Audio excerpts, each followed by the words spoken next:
I have two comments. One is I'd like to see the city of Edmonton planting fruit trees and fruit bushes. They cut down the boulevard tree in front of my house by accident, and I had a protracted battle trying to get an apple tree on my boulevard, which I lost. So I now have something that's going to try and shade out my fruit trees. The second thing is I'd really love to see permaculture built into the organizations that I see on the stage in front of me. It's just a really beautiful way of looking at a bigger system and a bigger picture. So on my street, I'm on the 83rd Avenue bike route, so they repaved it. But what they could have done is they could have put in curb cuts where the water that now drains into the sewers that we're trying to upsize would go into the boulevards, into reservoirs that would then feed the boulevard trees, so they'd be more resilient and grow better. But also the water wouldn't just end up being a cost to treat as sewage or whatnot. So it's just a really intelligent, and I would just invite you all to look at how to integrate that or have it as part of your administrations and not just something to consult with. Thank you. We'll take your question or comment here as well, David. Hi. Very much continuous with that last statement. So I'm a few questions about edible planting. One is, when can we be Morinville?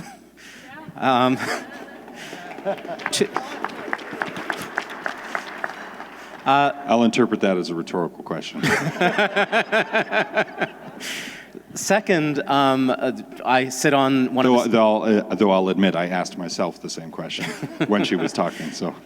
Secondly, it seems to me there's a very specific opportunity right now for edible plantings, which is the Southeast LRT route. And so I know there are all kinds of contracts in place already, but is there space to really push to the maximum within those contracts to have edible planting as part of that? And then I see Rocky sitting near me. Riverdale in particular has asked through the Citizens Working Group to make that corridor from Louise McKinney to Riverdale edible plantings. And there's space to do it. There are smiles from all sides about it. And if they don't push at it soon, it's going to slip away as an opportunity. So I invite you to whisper something to someone and see if we can get willingness on that. Contrary to popular belief, that's not how the City of Edmonton's governance model works. Well, it's not how the governance model works, but it's not irrelevant either. But, well, it's frustrating. I hear the frustration, I understand, because, we said in the fresh strategy that we were going to look at doing this. And I know it's been a battle because of competing perspectives about maintenance implications of what if the fruit isn't picked and so on and so forth. But if you do have willing partners and there's an opportunity to move ahead in a specific area, then I think we should be striving for that. We should be open to that. So we'll follow up about Riverdale specifically. As to the LRT line, it may or may not be. I mean, we're a couple of years away from putting things back once the construction is done. So there may be lead time to look at it in areas where people would tend it. I'm not sure that you'd just do that all the way along the corridor, because some of it goes down 75th Street in the industrial area. Maybe that's a cool place for it. Maybe it isn't. I don't know. So I'm not going to say the whole thing, but I understand your point about in select areas. Maybe around Mutart Conservatory, for example, where there are people who know about plants, we could get a little creative. So I'm very open to that, and like I said, if things around here happened as fast as I would like, things would happen a lot faster. But I can't turn the 900,000 person ship as fast as Lisa can turn the 9,000 person ship. So I could turn it even faster than Enoch, actually. Good for you. True story. Mayor Holmes, do you want to tell us a little bit more about what you've been doing in Morinville? Absolutely. We have, actually the fruit tree question is an interesting one, because we have that in all of our trails. We have different types of fruit trees you can go and pick. There's definitely different kinds, and that's, like, we've got a lot of learning. So you can use this as like a pilot project, because we have learned the different kinds of fruit trees that make an absolute mess and the ones that don't. But I think the most interesting piece I've learned has been the fact that if you don't have education along with it, it won't be successful. And a really good example of this is it's kind of a sad example, but as part of this initiative, we created a food bank garden in our community garden that was available, because we thought if we did incredible edibles everywhere else, the community garden would be at risk, because people would assume it was all just incredible edibles and they could pick whatever they wanted. So we did an entire food bank garden in there, and we would deliver the food to the food bank who were not able to give it away. And the reason was because it's a lot easier, like I said to Kevin, to grab a box of Kraft dinner than it is to figure out what to do with a rutabaga. People had no idea, so simplicity ruled, and a lot of the food that we grew got thrown out. And so we started this education program where we started putting signs up on everything, so you could walk in the garden, you could see the different signs, things said on them, do not pick, like just really basic education. And that really kind of turned the tide, I think, on what we did. But we also associate these with all our municipal buildings. So, you know, the Public Works has ownership over their whole planter, and they watch it, they make sure that they cultivate it. It's really interesting because then people will visit Public Works and pick the fruit from their garden. And go in and say hi. So there's cool ways to do it. There's an amazing YouTube video. That's what got us started. So I'll share that with you guys, and you'll be so excited that you'll make the ship go. I trust you. This whole thing was a setup, wasn't it? So I just want to put another plug in for permaculture, because this summer we had a number of agricultural disasters in the province. There was a lot of farmers suffering from too much rain. And if you look at permaculture and the way it works, it has the ability to take up that water as well as retain water in times of drought. When we're looking at climate change, permaculture is the way. That's the way I see it. So I'm hoping that everybody's hearing that. There are people in the city who can teach permaculture, and putting organic material into the soil is how we're going to face climate change better. So I'm hoping that all of you out there are thinking about that. That's my comment. Thank you. And we have another question over here too. I'm not going to ask a permaculture question. I'm just wondering what role the provincial government plays in all of this. Is it an enabling force, or is there a lot more that it could be doing to partner with municipalities and First Nation communities to advance more localized food systems? I told you we were going to get to the difficult questions. I'll answer it from the First Nations perspective. You know, a lot of First Nations would take that as, right now, a lot of the old school leaders as a jurisdictional issue again. And they would say the provincial government has no business, we're a federal jurisdiction. On the other hand, some of us younger people would just look at it as an opportunity to partner up. You know, the provincial government has reached out a few times on developing sustainable, especially with the new NDP government, with solar power energy, with Aboriginals and different things. At this point, for us, we'd be willing just to partner back and be a part of sustainability. That's where First Nations are at. Thank you. Mayor Holmes, Mayor Iveson, Mayor Flynn. Lisa, go ahead. It's a good question. It's a little bit tricky, but I think, in my opinion, and I'm going to say as the president of AUMA, this is what I have to believe, but I honestly do, that municipal government is the most effective and efficient level of government there is. And so when I see now a lot of the provincial land use planning, kind of regional planning discussions, decisions coming down to the municipal level, it's exciting because I think we're finally able to have the conversations at the community base, which is where they needed to be. We need to be able to plan our own communities, and it's nice to have that availability to do that through the Capital Region Board and the Growth Plan, and I think that was a great tool that we were offered by the province to take responsibility for our own growth. There has been, I think, conversations there about how the province can step in. They've had a member of municipal affairs sit on the task force the entire time. And they've seen some opportunities as well, because this is a growth plan for us. But one of the questions that I had is, well, is the province going to look at the same thing? Even within our own municipalities, are we going to make sure that they're effectively using the space that they have within municipal, when it comes to planning hospitals and transportation, where they're going to put new highways? Like, are they going to be as equivalent to what we are in the priorities and the principal statements that we set out to be effective in the use of our land? So I think that we're partnering in some way, but the fact that they've finally given us the ability to make the choices, I think is a good step forward. Thank you. Mayor Flynn. Just a little piece there for agriculture in an urban, in a rural environment. We will be will be working on agricultural master plans and those kinds of things. But we have a ton of priorities out there and a ton of demands on the limited dollars that we have to spend on initiatives. If the provincial government, and it always comes down to money, if they help incent some of those things, that always helps. And you know, at the Capital Region Board, we keep talking to them. I know that right now that the dollars are scarce everywhere, but that helps us along to incent us to do the things. But we have to help ourselves. We have to go ahead and do some of these things.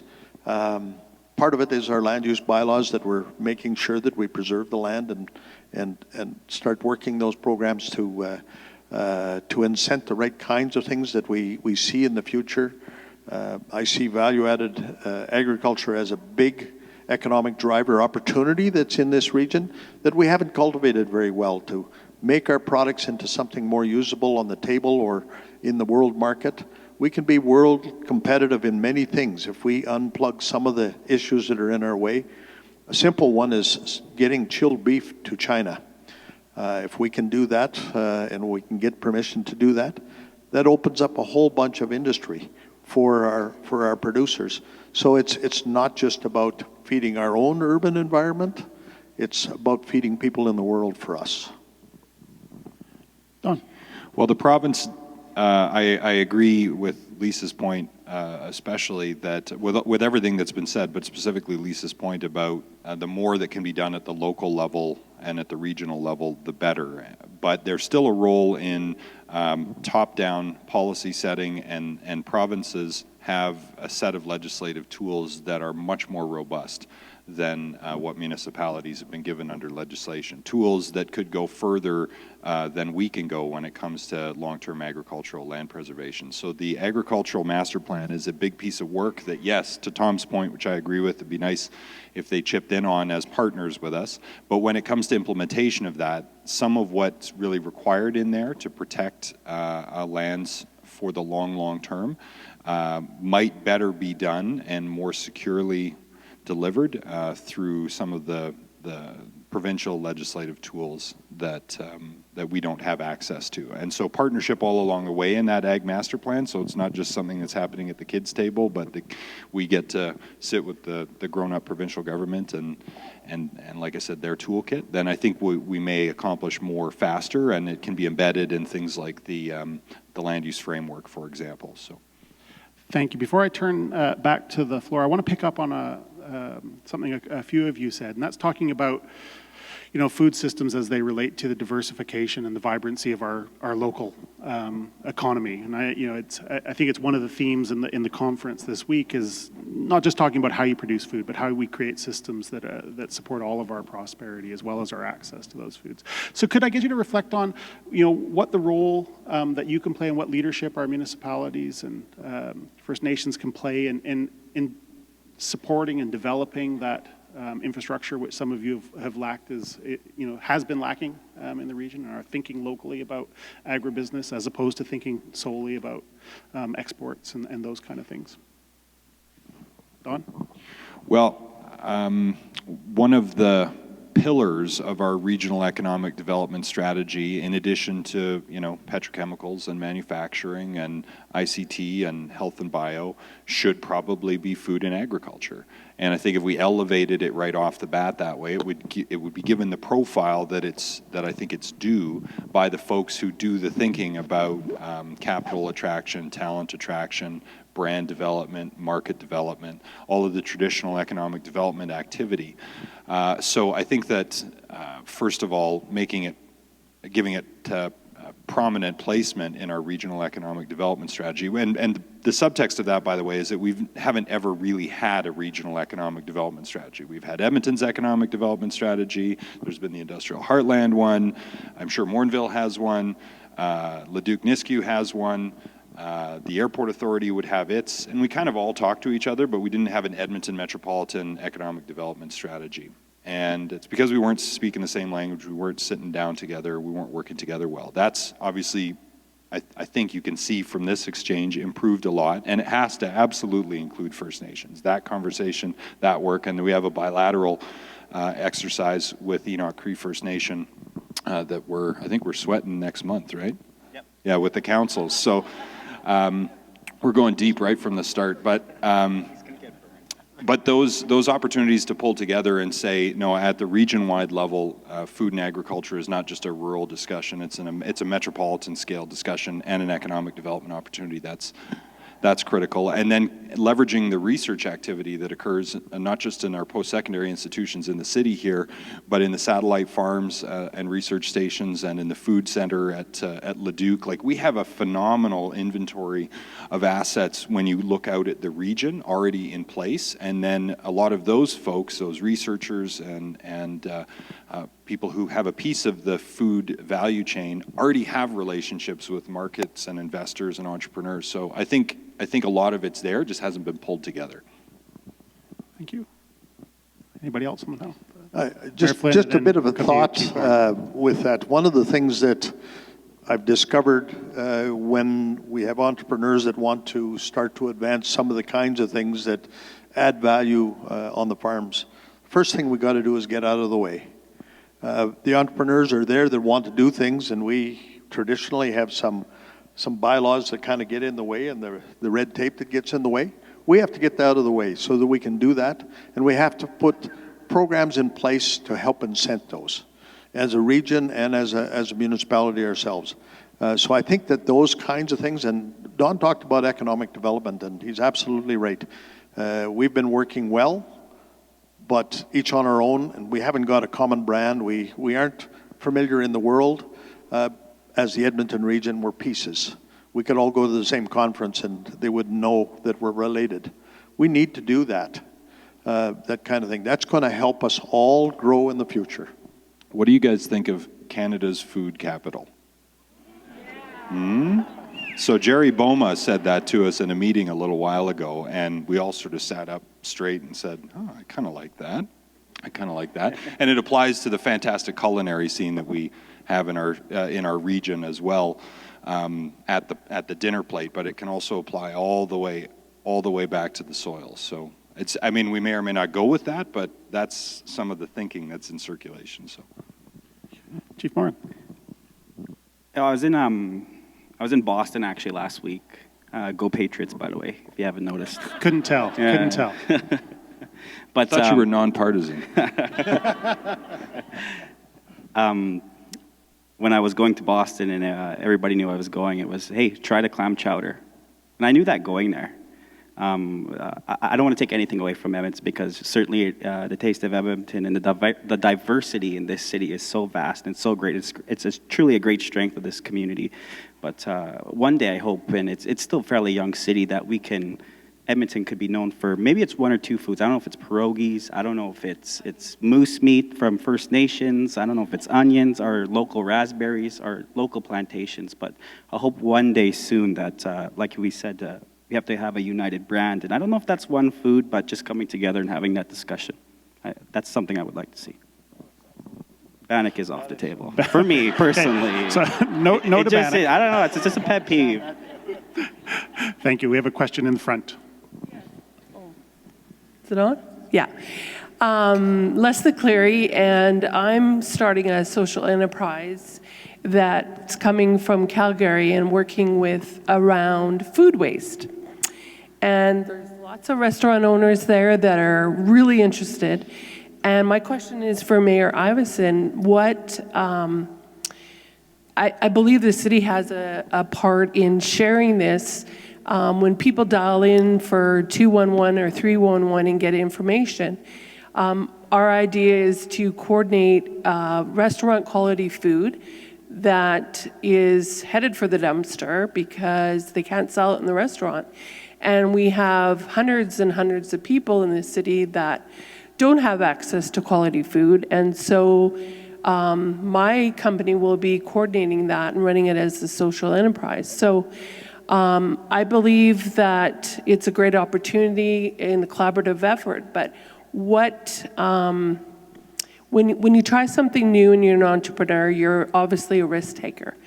But I'm just feeling like probably like the food trucks did 8 years ago when there wasn't a bylaw and there wasn't different things to help speed up the conversation.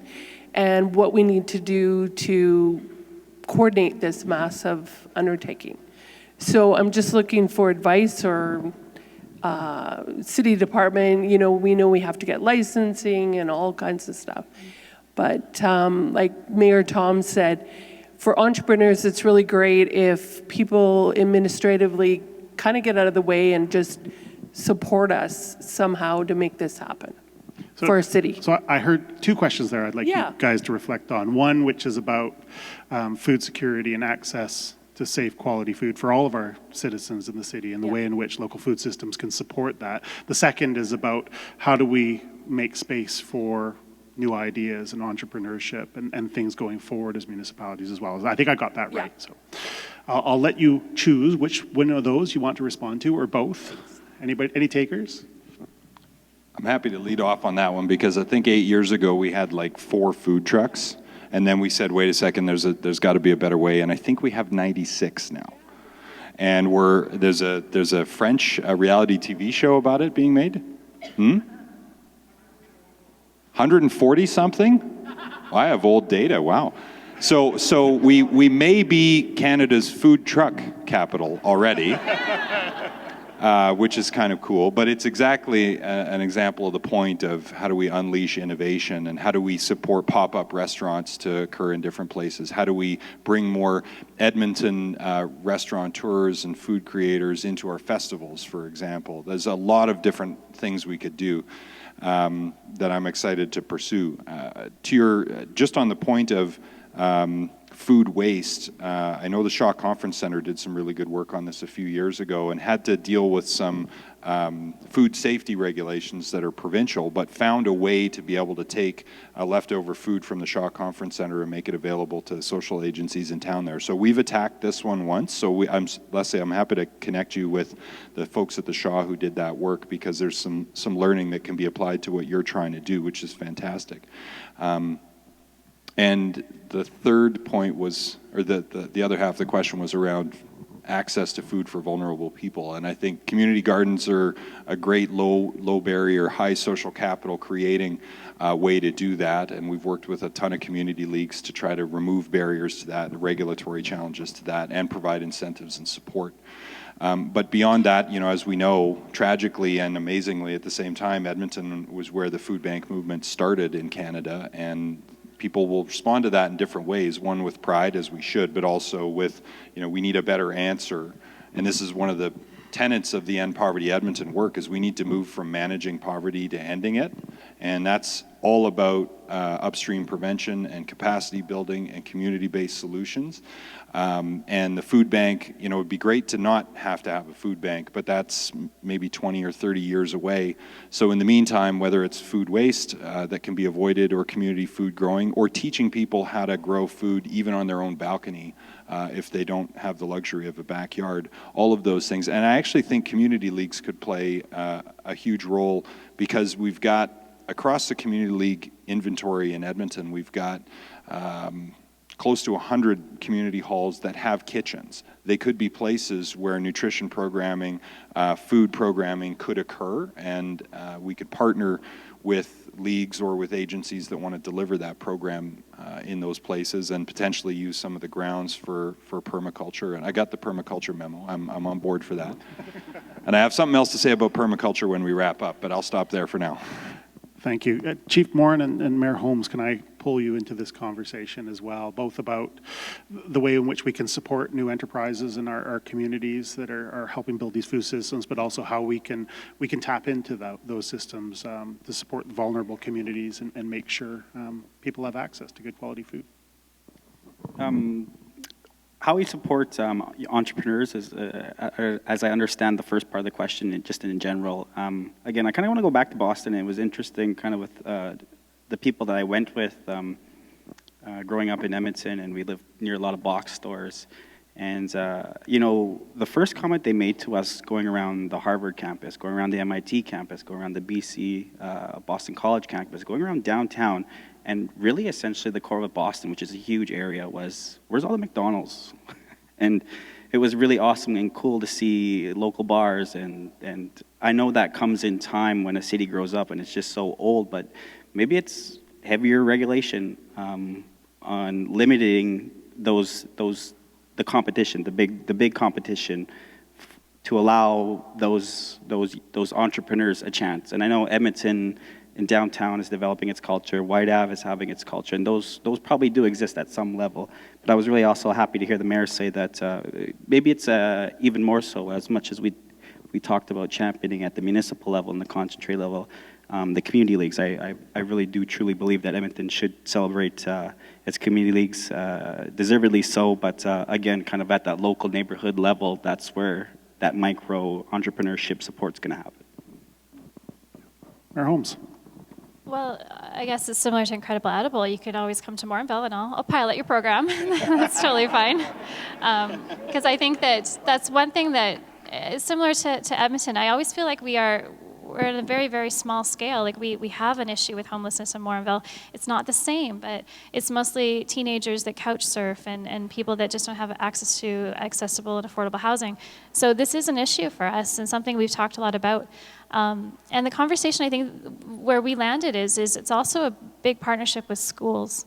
And I think that would be, I would hope that most schools that are being built, these 400 or whatever across the province, all include kitchens, that they all include a process to be able to cook food, to teach kids. Because that's one thing that we found is an example of kind of the food cycle is what to do with organic waste. And one of the best ways we were able to tackle that question when we implemented the program in Morinville was to go to the schools and give them out each organic bins and teach these kids in grade 4 all about organic waste. And they're your biggest champions when you get home. And they are the ones that make you feel bad if you're not recycling and doing those things. And so I think if we had the opportunity to partner perhaps more on a community level with schools to teach them about cooking and food and just all of those different things. We have green team programs at our elementary schools, but they could be expanded. We could just find ways to be able to, I think, grow them, just like we grow food, grow our food advocates as well, which would be great.